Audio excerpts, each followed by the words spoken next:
Hello students, welcome to my YouTube channel tutorial classes by Garima Singh. हम लोग यहाँ पे पढ़ रहे हैं इंजीनियरिंग मैथमेटिक्स 1 और इसमें आज हम लोग क्या पढ़ने वाले हैं, नया टॉपिक है, मैट्रिसेस का टॉपिक है।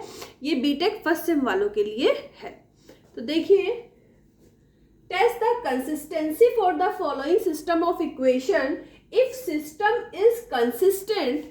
अगर सिस्टम कंसिस्टेंट है, ये तीन इक्वेशन गिवन है तो हमें वैल्यू निकालनी है एक्स वाई जेड की। अगर कंसिस्टेंट है सिस्टम, अगर सिस्टम कंसिस्टेंट नहीं है तो फिर हमें आगे एक्स वाई जेड वैल्यू निकालने की जरूरत नहीं होती है।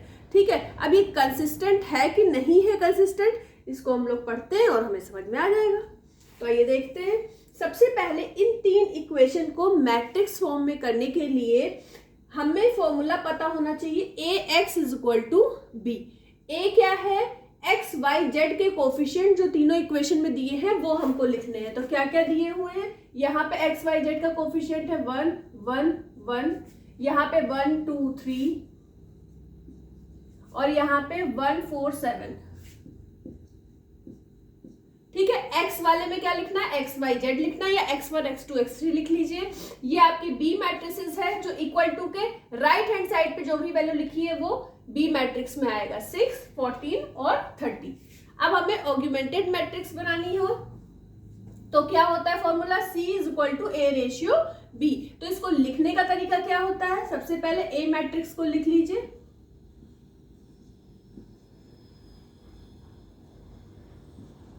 अब यहाँ पे एक डॉटेड लाइन बना दीजिए ऐसे।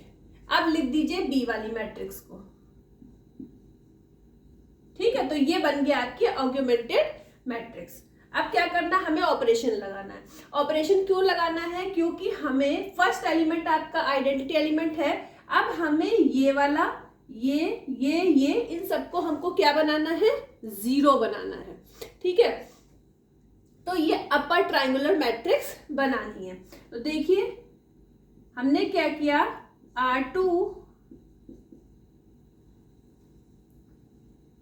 R2 माइनस R1 और यहाँ पे R3 माइनस R2 कर दिया। तो क्या मिलेगा हमें ऑग्यूमेंटेड मैट्रिक्स, पहले वाला नंबर, पहले वाली रो तो ऐसे ही लिख देंगे।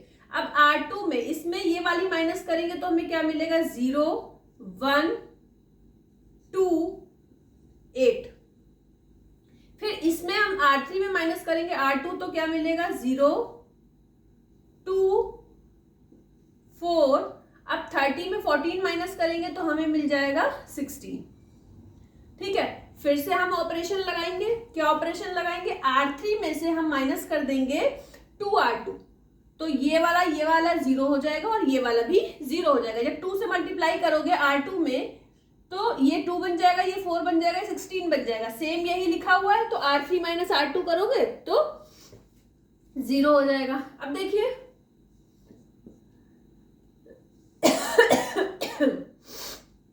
तो जो ऑपरेशन हम लगाएंगे तो वो हम यहाँ पे लिखे दे रहे हैं, R3 के लिए R3 माइनस 2R2।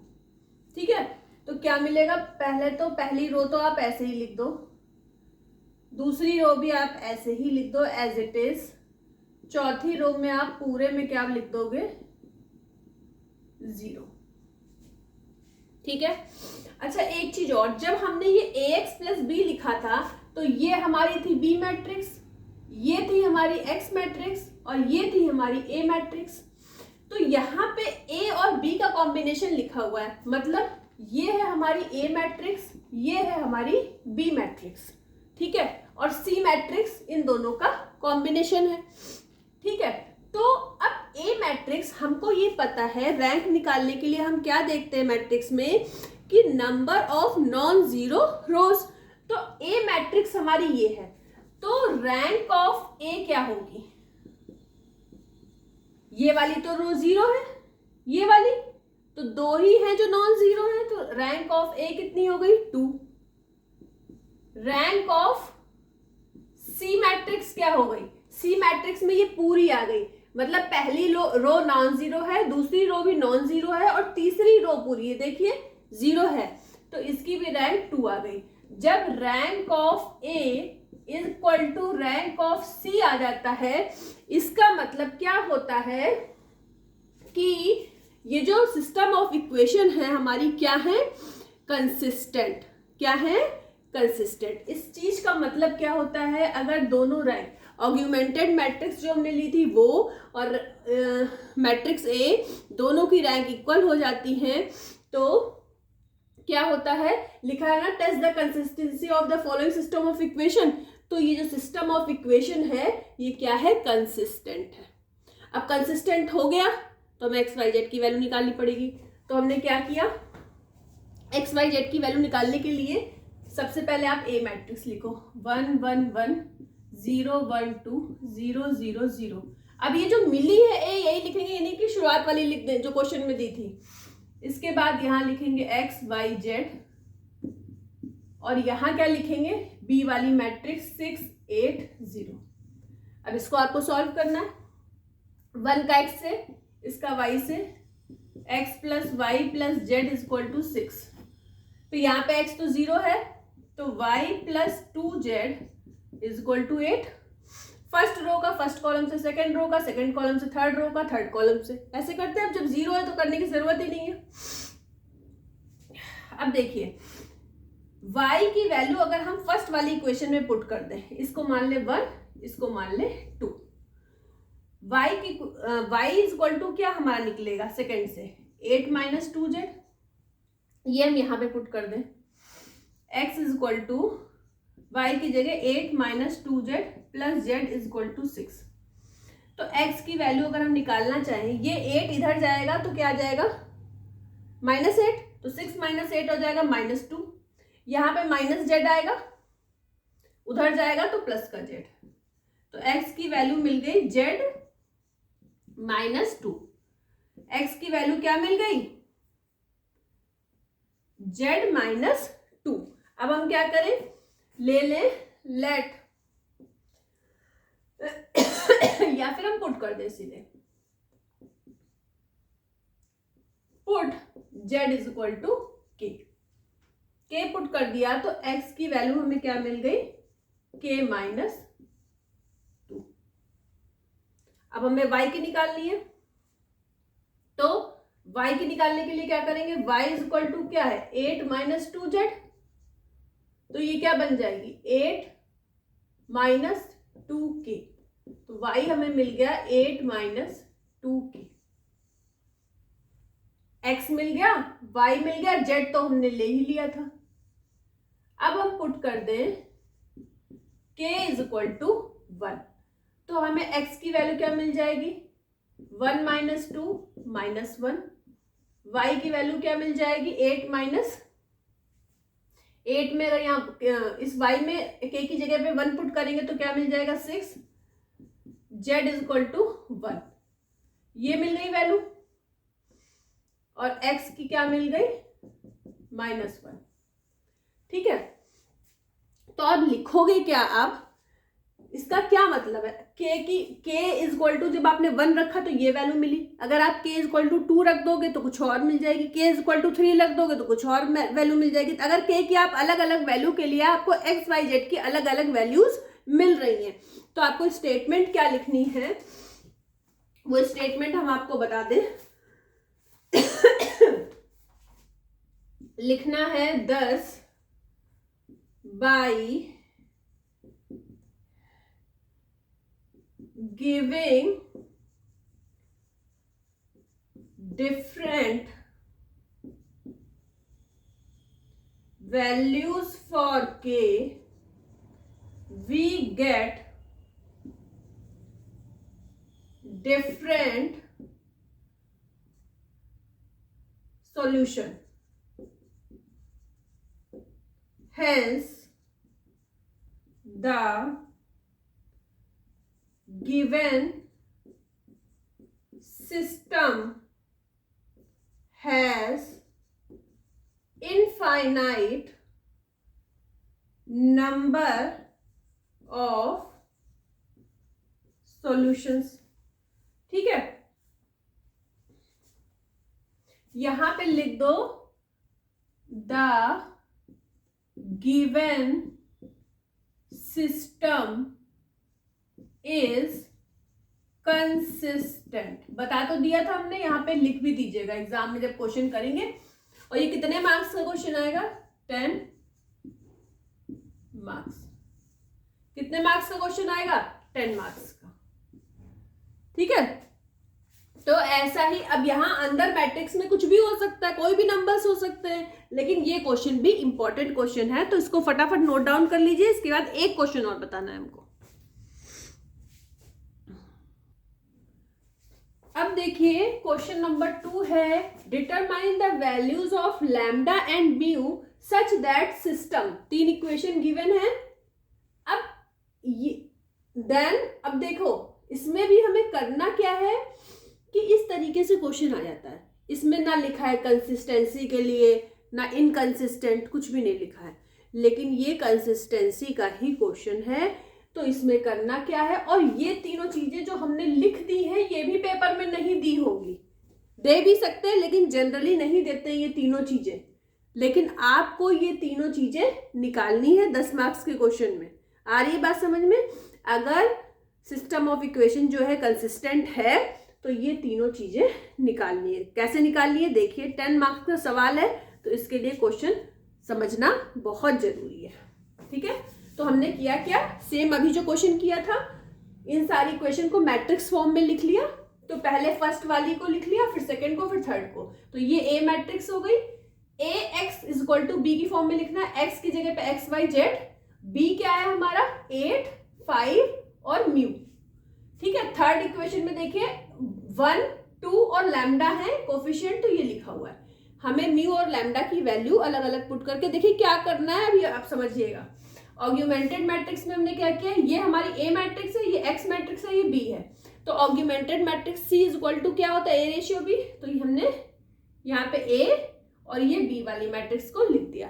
अब हमें रो ट्रांसफॉर्मेशन लगाना है तो वो हम लगा रहे हैं। क्या बन जाएगा देखिए, 2 - 5, 2 और 8, इनको तो ऐसे ही लिख दीजिए। ठीक है, इसके बाद R2 - R1, R1 की जगह पे क्या करना है? R2 - R1। तो ये वाला टर्म आपको ये 0 बनाना है, ये 0 बनाना है अपर ट्राइंगुलर मैट्रिक्स के लिए। ठीक है, तो ये 0 हो गया। R2 से R1 माइनस करो, यहां से 4 से 5 माइनस करोगे और माइनस का 5 है तो 9 हो जाएगा। 6 से 2 माइनस करोगे 4, 5 से 8 माइनस करोगे तो माइनस का 3। अब यहाँ पे क्या करना है, R3 में से क्या माइनस करना है? R2/2। तो पहले R2 को अगर आप 2 से डिवाइड करोगे तो ये हो जाएगा 1, ये हो जाएगा 2, ये हो जाएगा 3, ये हो जाएगा 5/2। इसको माइनस करना है हमें किससे? R3 से। तो अगर ये हमारा 1 हो जाएगा तो ये वाला टर्म 0 हो गया। यहाँ पे 2 से डिवाइड करा 2 बन गया तो ये वाला भी टर्म 0 हो गया। फिर 3, तो लैम्डा -3, और यहाँ पे क्या हो गया, यहाँ 5/2 था तो म्यू -5/2। तो कैसे लिखें भाई, यहाँ पे तो हमारा आ नहीं रहा है, म्यू -5/2। तो ये मैट्रिक्स हो गई हमारी। ठीक है, अब देखो, अब यहाँ पे ऐसे कर लीजिए, डिवाइड कर लीजिए। तो ये वाली हमारी ए है, ये वाली हमारी बी मैट्रिक्स है। अब देखिए सी ये पूरी है, ये पूरी मैट्रिक्स किसके इक्वल है? ये सी के इक्वल है। ये हमारी किसके इक्वल है मैट्रिक्स? सी के इक्वल। तो रैंक ऑफ सी क्या है? इस पूरे को देखिए, नॉन सिंगुलर रोज कितनी है? 1, 2, 3, 3 है। तो इसका मतलब रैंक ऑफ सी क्या है मैट्रिक्स? 3 है। रैंक ऑफ ए मैट्रिक्स, ए केवल ये है तो इसमें भी नॉन जीरो रोज 3 है, ये, तो ये भी हो गया। तो इसमें भी क्या हो गया? Rank of C is equal to rank of A. इसका मतलब क्या है कि system of equation is consistent. ठीक है, अब देखो क्वेश्चन में कोई भी बात नहीं करी गई, बस लैम्डा और म्यू की वैल्यू निकालो। अरे कैसे निकालो? तो ये जब आपका पढ़ा हुआ टॉपिक होगा तो ही समझ पाओगे करना क्या है। तो कंसिस्टेंट हो गया।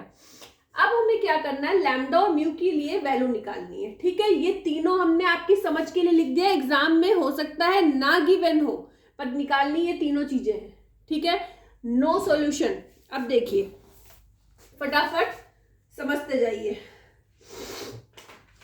करना क्या है, सबसे पहले फर्स्ट हमने इसका फर्स्ट क्वेश्चन फर्स्ट पार्ट लिया।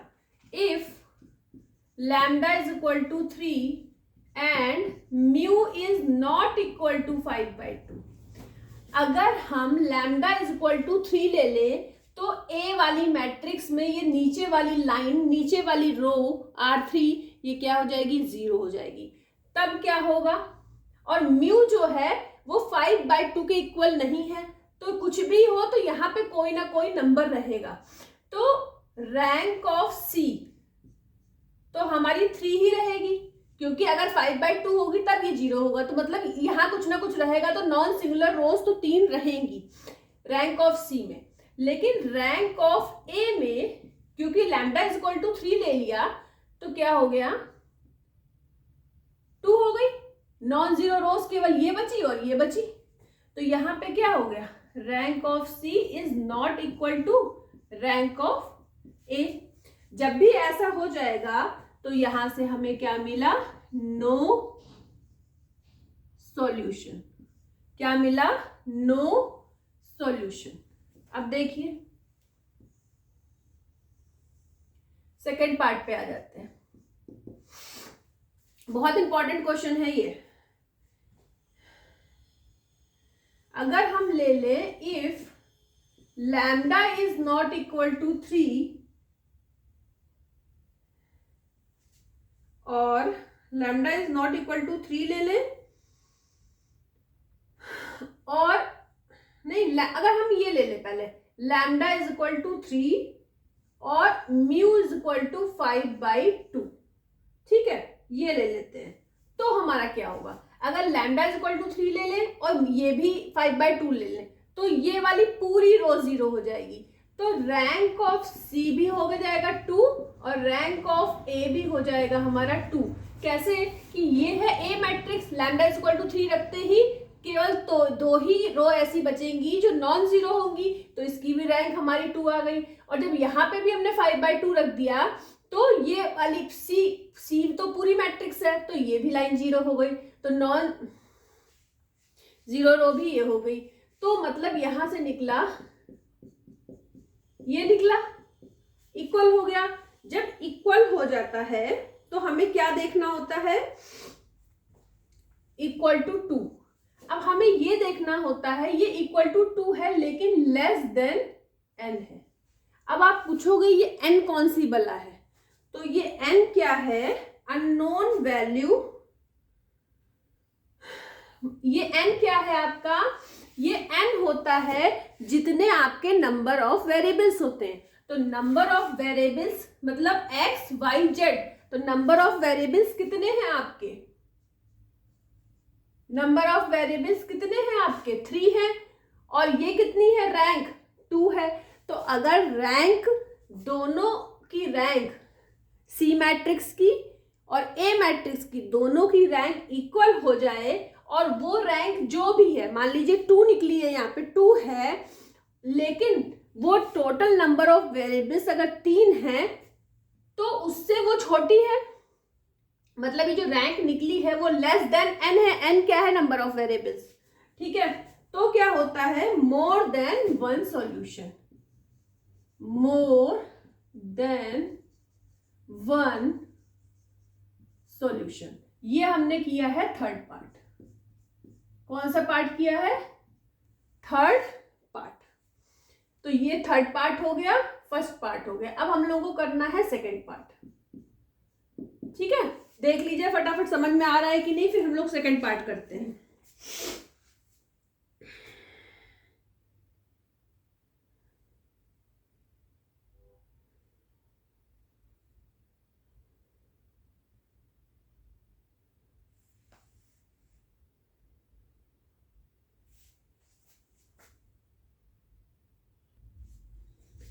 अब देखिए जो हमारा ये सेकेंड पार्ट था यूनिक सॉल्यूशन में, अब अगर हम कुछ ऐसा कर दें कि दोनों की रैंक भी बराबर हो और वो नंबर ऑफ वेरिएबल्स के भी बराबर हो, मतलब इक्वल टू n होगा, तब हमको यूनिक सॉल्यूशन मिलेगा। ऐसे अगर इस मैट्रिक्स में हम लैम्डा की जगह कोई भी नंबर रखें, 3 से लेकिन बड़ा रखें, अगर हम 3 से बड़ा नंबर रखेंगे, मान लीजिए हमने 4 रखा या 5 रखा, मान लीजिए हमने 5 रखा, तो यहाँ पे ये भी 0 नहीं होगा। और म्यू की जगह हम कोई भी वैल्यू ले लें, म्यू की जगह हम कोई भी वैल्यू ले लें, मान लो 5/2 ही ले लेते हैं म्यू की जगह, तो ये वाला नंबर तो 0 हो गया, लेकिन ये वाला नंबर हमारा 0 नहीं हुआ।